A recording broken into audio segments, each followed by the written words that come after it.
Hey everybody, welcome back to BK's Bullets. Today we're going to do our Spider-Man Far From Home review. Hey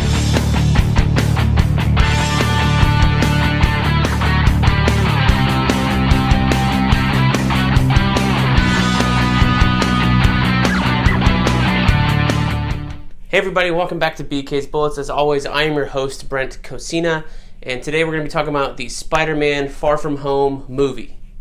So, I know it's a little late. Everybody else probably saw it last weekend, 4th of July, all that stuff kept me pretty busy. But I found some time this afternoon on my day off to go with my wife. The kids were away. We actually got to go sit down and have a nice time watching Spider-Man Far From Home.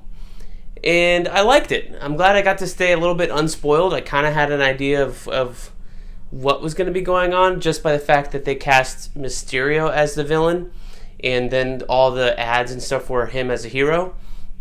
But I did like the little twist they had, with him going on there. So that was very interesting. The end credit scenes were definitely shockers, both of them. So some interesting times for Spider-Man. And this film definitely feels like it's taking...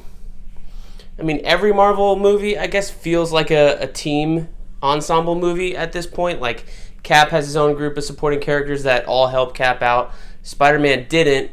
He had Tony Stark, but now that he's gone, out of the franchise and stuff, they're now getting their own group of characters together, like May, Happy Hogan, MJ, Ned. They're all getting that little group and then pushing them towards helping out Spider-Man and stuff like that.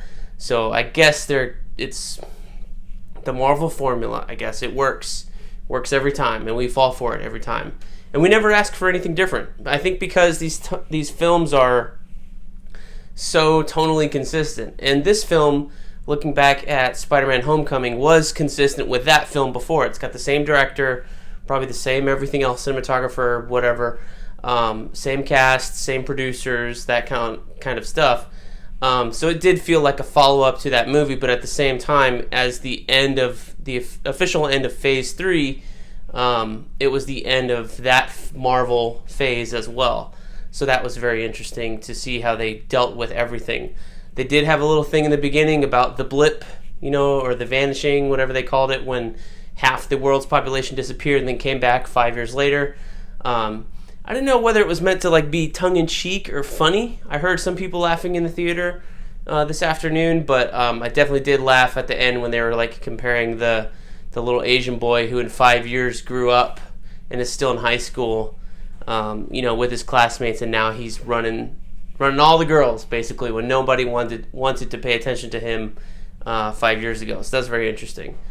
Also, I thought it was, I guess you can't age up characters without recasting them in that same way they did the that particular actor, because you can't age up Flash Thompson.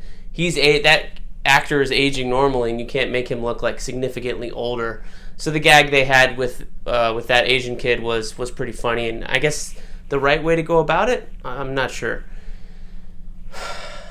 This movie had a lot more MJ in it, and I don't necessarily know if I liked her, or if that's a good thing or a bad thing. Amanda in the whole movie sitting next to me was going why is she so weird? Is she trying to be funny? Just this deadpan thing she has going on. It worked well in the first film, I think, because that was an entirely comedic film all the way across, and then the stakes got entered when the Vulture appeared at the end and stuff like that. But her deadpan worked in those comedic scenes, whereas here she's doing the same thing in romantic scenes, I guess, or other scenes going on, and it was it felt very tired. So I hope that this, now that cat's out of the bag, I hope that in the third film she's able to do more with her character than just this straight deadpan teenage awkwardness stuff, because it's gonna get pretty grating if that's the only thing she can do. The actress Zendaya, if that's the only thing she can do across these films. And I've seen her in Greatest Showman. She's fantastic in that movie. She sings, she dances, she's multi-talented, so she needs something additional to do, I think. Also, another thing I noticed in this film that bothered the hell out of me was Ned's wig. seeing the actor go on every TV show or whatever with like the fully shaved head down to like a razor's edge, and then show up in this film with some wig, I just knew that, I didn't know after the first film until he started doing the rounds of publicity. I was like, whoa, what happened to his head? And then it became obvious, like, no, that's how he wears it. So obviously that's a wig in every movie he's in. I don't know, it just bothered me a little bit. It's just the little things. And then there were some things in this movie, like with Spider-Man with his suit. I really like the suits. I really like the variety of suits they had in this, and the little Easter eggs, like when he was designing the red and black one towards the end, the Iron Spider suit from the comics was in there, as opposed to the Civil War or the Infinity War one he's been wearing. And it was definitely, like, the CG has gotten better on the suits, where in the first movie you can pretty much tell he's wearing like a full CG suit in Homecoming the entire time. And I've seen some like web videos where they're like, you can tell because when he raises his arms and he's pulling the Staten Island ferry back together, there's no, like, when I lift my arm up over here, you can see the loose fabric here. So even if you were wearing spandex, you would see wrinkles or something like that. And they had a shot, and it looks like it's literally just part of his skin. And there was a little bit of that in this movie, but then also I was looking at shots, and I was like, he looks like he's wearing a real suit. Like the scenes between him and Mysterio down in the underground bunker when he first, gets to Europe and stuff like that. That looked like in some shots he was wearing a real suit, and others he wasn't. And I felt like a little unfair because, Tom Holland's very fit. He showed off his abs in this movie. He can wear a spandex suit, no problem. In fact, if he's not in the Spider-Man costume, he's wearing, as Spider-Man, he's wearing the mocap spandex Lycra stuff. So why can't he if he can wear that on stage, why can't he wear the Spider-Man suit? Jake Gyllenhaal's over there doing a great job hamming it up as Mysterio and wearing a full suit the entire time. Like he's freaking Batman, So if you're making Mysterio wear all this armor and all this stuff and the cape, looked very, very heavy, Spider-Man should be able to wear some spandex. Just me, my opinion, just saying. I really do agree with some of the other people that were saying, like, The Amazing Spider-Man 2, the second Andrew Garfield movie, really nailed that suit as far as it being like a practical suit and everything like that. It was like the perfect thing. And I feel like they should be able to get there with the Marvel series suits, but why they keep choosing to go CG and some, I don't know why. I don't know. But he wears it on stage. Like, I remember him doing promotion on Conan O'Brien last summer in this new red and black Spider-Man suit. Tom Holland, like, he's wearing it in the theme park, surprising fans. Like, so a real suit exists. So, and he's wearing it. So, is he wearing it in the film all the time? We will find out, I guess, when the special features comes out. And that's when I saw this other stuff, and I was like, oh, he's not wearing the suit at all. He's wearing a mocap suit. That's ridiculous. Now with the spider armor, I'm there. I'm fine. Although there were some shots, like the first shot or two of this film, when he's in the spider armor, it had me fooled. If it's not real, they did a great job. If it is real, they did a great job.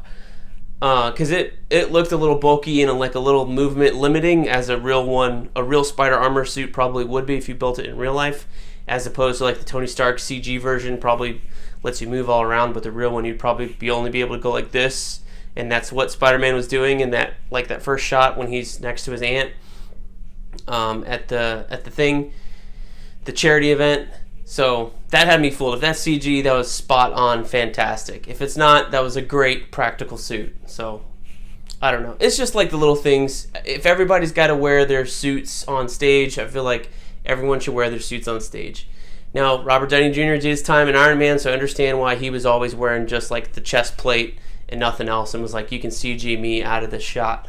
Okay, but Captain America, Black Widow, Vision, in all the Civil War and Avengers movies is in a suit. Paul Bettany's in a suit, in makeup, pink, purple, red makeup, whatever you want to call it. So I feel for everybody that's got to wear a costume, and then you let the teenager who can probably handle the heat and the stress and the sweat, let him get away with the mocap stuff. Like, you guys aren't doing yourselves any favors for your actors. So he wants to wear it, let him wear it. Just my 2 bits. But back to the movie. The Mysterio thing, I thought they did a great job using Mysterio. Setting him up as a good guy, and then the twist, surprise, he's a Spider-Man villain in the comics, he's a villain in the movie. No surprise here for me. But the way they did it was cool. The battle between Spider-Man and Mysterio when they're, going at it, and he's turning on all the illusions and making Spider-Man lose his mind and doesn't know where he's at. That was the perfect. They did that a little bit in the 90s Spider-Man cartoons, and it was oh man, Mysterio can really mess with Spider-Man. And they did that in this film in the best way possible. I don't think you could have done that thing that Mysterio does any better than they did it in this movie. So I was really, really impressed. So good job, guys. Fantastic.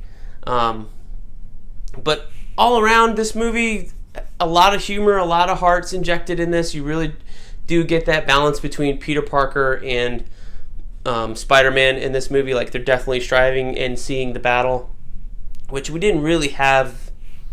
We had a little bit in Homecoming, but it wasn't as apparent as it is in this movie.